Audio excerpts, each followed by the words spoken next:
সমাজ জীৱনেৰে পৰিচালিত সমাজত তিয়ক শাখা সাহিত্য সভাই যিধৰণে পিতৃ মাতৃ বা বয়োজ্যেষ্ঠসকলক শ্ৰদ্ধা জনাই আদৰ্শ দাঙি ধৰিছে, এয়া সঁচাকৈ আদৰণীয় নহয়, এয়া অনুকৰণীয়।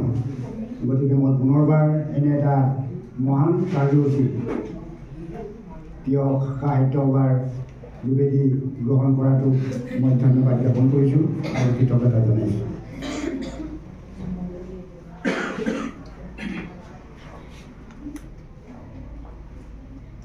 আমি আচলতে আজিৰ যিটো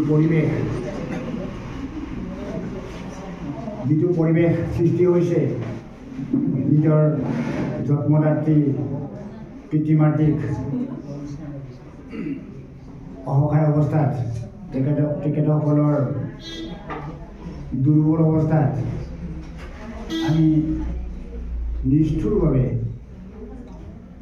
বৃদ্ধাশ্ৰমত বা ফুটপাথত এৰি থৈ আহিব পৰা মানসিকতা গঢ় লৈ উঠিছে আমাৰ মাজত।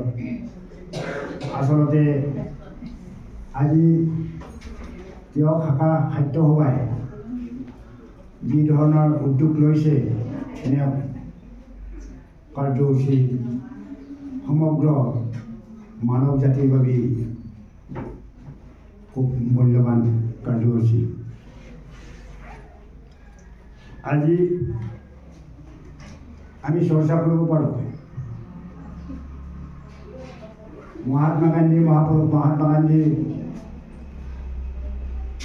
সত্যবাদিতাৰ কথা আমি চৰ্চা কৰিব পাৰোঁ, আমাৰ অতি অহা প্ৰজন্মক উৎসাহ যোগাব পাৰোঁ, শ্ৰৱণ কুমাৰৰ কথা আমি চৰ্চা কৰিব পাৰোঁ, উৎসাহ যোগাব পাৰোঁ। গতিকে আজি তিয়ক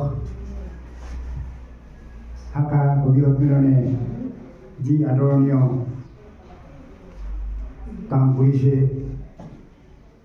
আমি সকলোৱে তেখেতসকলক ধন্যবাদ জ্ঞাপন কৰিবই লাগিব।